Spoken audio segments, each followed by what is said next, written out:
दोस्तों, एनवायरनमेंट एक ऐसा मुद्दा है जो दो दुश्मन देशों को भी एक साथ ला सकता है।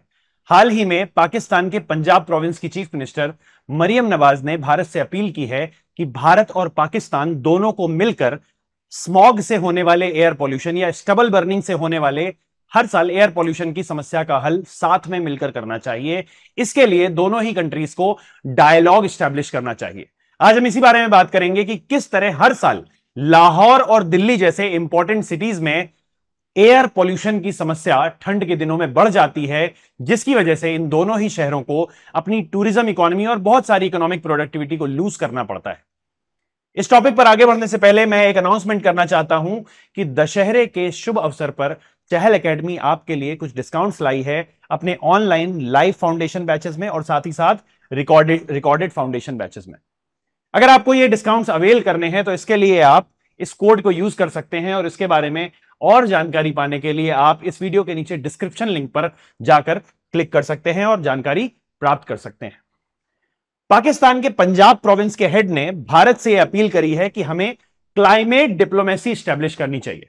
What is climate diplomacy? तो क्लाइमेट डिप्लोमेसी एक ऐसा टाइप ऑफ डिप्लोमेसी है जिसमें दोनों ही कंट्रीज के बीच में जो डायलॉग्स होते हैं उसमें वो क्लाइमेट एक्शन को प्रायोरिटाइज करते हैं। वो क्लाइमेट की समस्या को हल करने के लिए लिए जाने वाले कदमों के बारे में चर्चा करते हैं। The chief minister of Pakistan most populous province called for the climate diplomacy with neighbour and arc rival country है हमारी, बट फिर भी क्लाइमेट एक्शन के लिए उन्होंने हमारी तरफ हाथ बढ़ाया है। वैसे तो वो किसी चीज के लिए हाथ बढ़ाते नहीं है और जब ये दोनों कंट्रीज साथ में आते हैं तो वो वॉर लाइक सिचुएशन होती है। बट आज क्लाइमेट की वजह से स्मॉग की समस्या को देखते हुए पाकिस्तान की पंजाब प्रोविंस की चीफ मिनिस्टर ने यह बोला है कि हमें साथ में मिलकर इस समस्या का सॉल्यूशन करना चाहिए, क्योंकि हवा का रुख कभी इंडिया की तरफ होता है और कभी पाकिस्तान की तरफ। ऑल्दो पाकिस्तान इसके ऊपर बहुत बड़े बड़े कदम उठा रहा है, बट इंडिया के पंजाब के किसानों को भी इन कदमों को मानना चाहिए और इंडिया के पंजाब प्रोविंस में भी जो किसान हैं उनको इसे इंप्लीमेंट करना चाहिए, इस क्लाइमेट एक्शन को इंप्लीमेंट करना चाहिए और भारत सरकार को भी इसके ऊपर कड़े कदम उठाने चाहिए। क्योंकि हर साल इस वजह से हम देखते हैं कि पूरे गंगा वैली में, गंगा जहां से बंगाल तक के रीजन में जो हवाएं वेस्ट टू ईस्ट जाती हैं, वहां पर हम देखते हैं वेस्टर्लीज में वो साथ में स्मॉग को, साथ में एयर पॉल्यूशन को कैरी करके ले जाती हैं।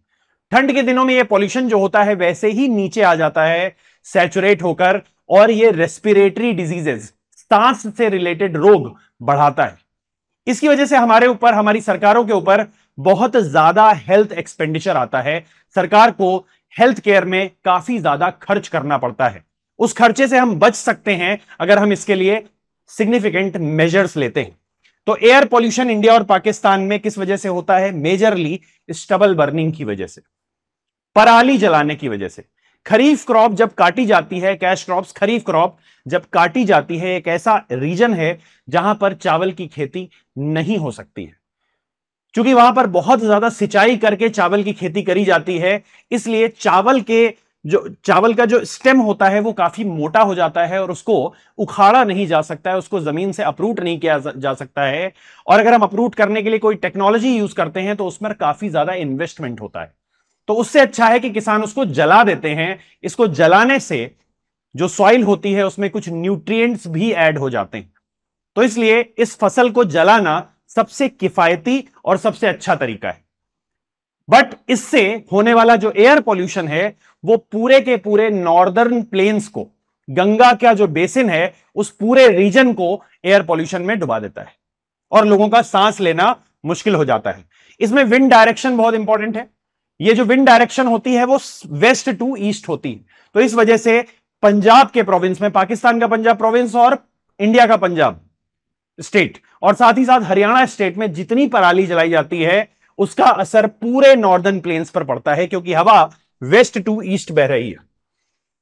टेम्परेचर इन्वर्जन भी इसके पीछे मेन रीजन है, क्योंकि हम देखते हैं कि जो पॉल्यूटेंट्स बहुत ऊपर एटमॉस्फेयर में डिपॉजिटेड होते हैं वो सैचुरेट होकर नीचे आ जाते हैं। जैसे ही टेम्परेचर ड्रॉप होता है pollutants can get trapped near the ground, जिसकी वजह से वो आपकी हाइट पर आ जाते हैं, एवरेज ह्यूमन हाइट पर आ जाते हैं और वो सीधे आपके रेस्पिरेटरी सिस्टम में एंटर करके उसको डैमेज कर सकते हैं। साथ ही साथ दिल्ली का और लाहौर का या फिर इस पूरे रीजन का एक मेजर फैक्टर और है पॉल्यूशन का, that is vehicular and industrial emission. यहां की जो फैक्ट्रीज हैं और जो हम जैसे जो भी व्हीकल्स चलाते हैं उनसे होने वाला एमिशन भी पराली से होने वाले पॉल्यूशन में मिक्स हो जाता है और ये काफी ज्यादा लीथल बन जाता है। इससे इसका इंपैक्ट क्या है? इसका इंपैक्ट यही है कि इससे जो पब्लिक हेल्थ एक्सपेंडिचर है वो काफी ज्यादा बढ़ जाएगा और दोनों ही देश डेवलपिंग कंट्रीज हैं, पाकिस्तान की कुछ ज्यादा हालत खराब है, वो उनके लक्षणों की वजह से है, ठीक। तो हेल्थ केयर एक्सपेंडिचर दोनों ही देशों के ऊपर काफी बढ़ जाता है। हेल्थ केयर में ज्यादा खर्च होने की वजह से government developmental infrastructural developmental projects को रोकना पड़ता है गवर्नमेंट को। साथ ही साथ इससे कार्डियोवैस्कुलर प्रॉब्लम्स आती हैं, हार्ट डिजीज जिनको है वो हार्ट पेशेंट जो है वो भी सफर करते हैं, और जिनको हार्ट डिजीज नहीं है वो हार्ट डिजीज डेवलप कर लेते हैं because of poor air quality. साथ ही साथ इसके इकोनॉमिक कॉन्सिक्वेंसेज मैंने आपको बताया, हेल्थ केयर की कॉस्ट बढ़ जाती है और इकोनॉमिक प्रोडक्टिविटी भी रिड्यूस होती है। स्कूल्स को शट डाउन करना पड़ता है, वर्क फ्रॉम होम अनाउंस करना पड़ता है, बाहर निकलना अलाउड नहीं होता है, अवॉइड करना पड़ता है। जैसे कि दिल्ली अब grab graded responsive action plan लेकर आता है, जिसमें कि ऑड इवन या गाड़ियां जो बाहर से आ रही हैं वो बाहर से गाड़ियां नहीं आ सकती हैं दिल्ली में। इस तरीके से कई सारे मेजर्स लिए जाते हैं कि दिल्ली में केवल दिल्ली के ही व्हीकल्स चलेंगे, बाहर से गाड़ियां भी नहीं आ सकती, जो डीजल गाड़ियां हैं वो तो बिल्कुल बैन हो जाती। इससे इकोनॉमिक प्रोडक्टिविटी काफी हर्ट होती है। क्रॉस बॉर्डर टेंशंस बढ़ते हैं क्योंकि भाई उनका वो जो पंजाब प्रोविंस में जला रहे हैं पराली, उसका इंपैक्ट हमारे ऊपर पड़ रहा है। तो पॉल्यूशन तो बॉर्डर्स को जानता नहीं है, पॉल्यूशन तो हवा की डायरेक्शन में, हवा के रुख में एक तरफ बहता चला जाएगा। तो इसकी वजह से जो क्रॉस बॉर्डर टेंशंस होते हैं वो बढ़ते हैं। हमारी जो रिस्पॉन्सिबिलिटीज हैं एनवायरनमेंट को लेकर, पॉल्यूशन को लेकर, वो कैसी हैं? शेयर्ड रिस्पॉन्सिबिलिटीज हैं। ये सारी की सारी जो एंटिटीज हैं जिनको हम यूटिलाइज करते हैं, रिसोर्सेज हैं, ये शेयर्ड और कॉमन रिसोर्सेज हैं। तो इनको लेकर हमारी जो रिस्पॉन्सिबिलिटीज हैं वो भी शेयर्ड हैं और कॉमन है। इसके अलावा इसका इंपैक्ट एग्रीकल्चर भी पड़ता है। जो ट्रोपोस्फेरिक ओजोन होती है या ग्राउंड सरफेस के आसपास ओजोन होती है, वो क्रॉप यील्ड को, फसल कितनी उपज आएगी आपकी, इसको इंपैक्ट करती है। साथ ही साथ सॉइल का भी डिग्रेडेशन होता है। जो भी सल्फर डाइऑक्साइड, कार्बन डाइऑक्साइड या नाइट्रोजन के ऑक्साइड्स डिपॉजिटेड हैं वो जब जमीन पे गिरते हैं वाटर के साथ तो वो एसिडिक हो जाते हैं और सॉइल एसिडिफिकेशन को भी बढ़ाते हैं, राइट। तो सॉइल में जो पीएच लेवल होना चाहिए उस पीएच लेवल को वो डिस्टर्ब करते हैं। तो ये तो हो गया क्लाइमेट डिप्लोमेसी पर बात। क्या इससे पहले भी इंडिया और पाकिस्तान एक साथ आए हैं और उन्होंने कोलैबोरेशन किया है? तो ऐसे कई सारे कल्चरल प्रोग्राम्स हुए हैं, जैसे अटल बिहारी वाजपेयी जी के टाइम में कल्चरल प्रोग्राम्स हुए थे। साथ ही साथ मोदी डॉक्ट्रिन, मोदी ने जब रूल संभाला, मोदी जी ने, तब भी उन्होंने पाकिस्तान के प्राइम मिनिस्टर को इंडिया में इन्वाइट किया था। उन्होंने पाकिस्तान को विजिट भी किया था किसी एक मैरिज में। तो इस तरीके से इंडिया और पाकिस्तान के बीच में कल्चरल टाइज भी बने रहे हैं, कल्चरल प्रोग्राम्स भी होते हैं। प्लस साथ ही साथ हम क्रिकेट स्पोर्ट्स इवेंट्स को लेकर इस बार आप देखते हैं कि ओलंपिक में किस तरह हम देखते हैं कि नीरज चोपड़ा जो कि हमारे जैवलिन थ्रोअर हैं और साथ में दूसरी तरफ से नदीम थे पाकिस्तान की तरफ से, वो जब जीत जाते हैं तो नीरज चोपड़ा जो है उनकी मां कहती हैं कि वो भी हमारा बेटा है।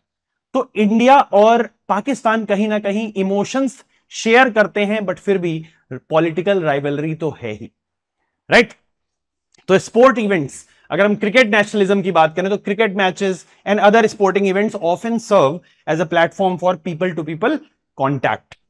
हेल्थ इनिशिएटिव्स की अगर बात करें तो पोलियो एजुकेशन कैंपेन्स पोलियो दोनों ही देशों के लिए एक बड़ी समस्या हुआ करती थी। तो इनके लिए पोलियो एजुकेशन कैंपेन्स दोनों ही देशों ने कोलैबोरेटिव तरीके से चलाई। Plus public health related initiatives जैसे कि कैंसर से लड़ना हो, पोलियो से लड़ना हो, HIV एड्स की समस्या हो, उसके लिए जो शेयर्ड स्ट्रेटजीज हैं उसमें दोनों ही कंट्रीज ने कोलैबोरेशन किया है। और किन किन चीजों में हम कोलैबोरेशन कर सकते हैं? तो हम क्लाइमेट की अगर बात करें तो क्लाइमेट से रिलेटेड चैलेंजेस में हम और कोलैबोरेशन कर सकते हैं। क्लाइमेट से रिलेटेड जो भी हमारे सामने प्रॉब्लम्स आ रही हैं उनकी मिटिगेशन और एडेप्टेशन स्ट्रेटजीज को डेवलप करने के लिए हम कोलैबोरेशन कर सकते हैं। साथ ही साथ हम जॉइंट रिसर्च इनिशिएटिव्स भी चला सकते हैं कि किस तरीके से हम क्लाइमेट चेंजेस में मिटिगेशन करें, उनको अडेप्ट कैसे करें, उससे रिलेटेड एक्शंस कैसे लें, और उसके अलावा कौन कौन से एरियाज हैं, कौन कौन से लोग हैं, कौन सा एक पर्टिकुलर पॉपुलेशन है जो बहुत वल्नरेबल है, उसकी हेल्प किस तरीके से की जाए क्लाइमेट चेंज से लड़ने में। साथ ही साथ हम ये देखते हैं कि इंडस रिवर बेसिन को लेकर दोनों ही देशों के बीच में काफी रिश्तों में काफी खटास है। तो इस खटास को दूर करने का भी हमें हमें कोशिश करना चाहिए। इंडस रिवर बेसिन पर कोऑपरेशन की जरूरत है। टेक्नोलॉजी शेयर करनी चाहिए। अगर इंडिया के पास क्लीन टेक्नोलॉजी आ जाती है तो उसको पाकिस्तान के साथ शेयर करनी चाहिए। जिस तरीके से हम रिन्यूएबल एनर्जी सोर्सेज को डेवलप करते जा रहे हैं, तो हमारे पड़ोसी मुल्क के साथ भी हमें शेयर करना चाहिए। और अगर पाकिस्तान के पास कोई ऐसी क्लीन टेक्नोलॉजी है तो उस टेक्नोलॉजी को इंडिया के साथ उन्हें शेयर करना चाहिए, क्योंकि अगेन मैंने बोला कि environment and pollution they are shared responsibility, right. Waste management से रिलेटेड, एनर्जी, रिन्यूएबल एनर्जी से रिलेटेड या सस्टेनेबल एग्रीकल्चर से रिलेटेड अगर कोई भी क्लीन टेक्नोलॉजी है तो वो दोनों ही कंट्रीज के पास उसका एक्सेस होना चाहिए। साथ ही साथ ऐसे ट्रेनिंग प्रोग्राम्स चलाए जाने चाहिए जिससे कि लोकल कम्युनिटीज को सिखाया जा सके कि आप इस तरीके से बदलती हुई क्लाइमेट में, पॉल्यूशन में किस तरह से रहोगे, राइट। ज्वाइंट अवेयरनेस प्रोग्राम चलाए जाने चाहिए, कैंपेन्स लॉन्च की जानी चाहिए जिससे कि क्लाइमेट इश्यूज के बारे में लोगों को ज्यादा जानकारी दी जाई जा सके, राइट।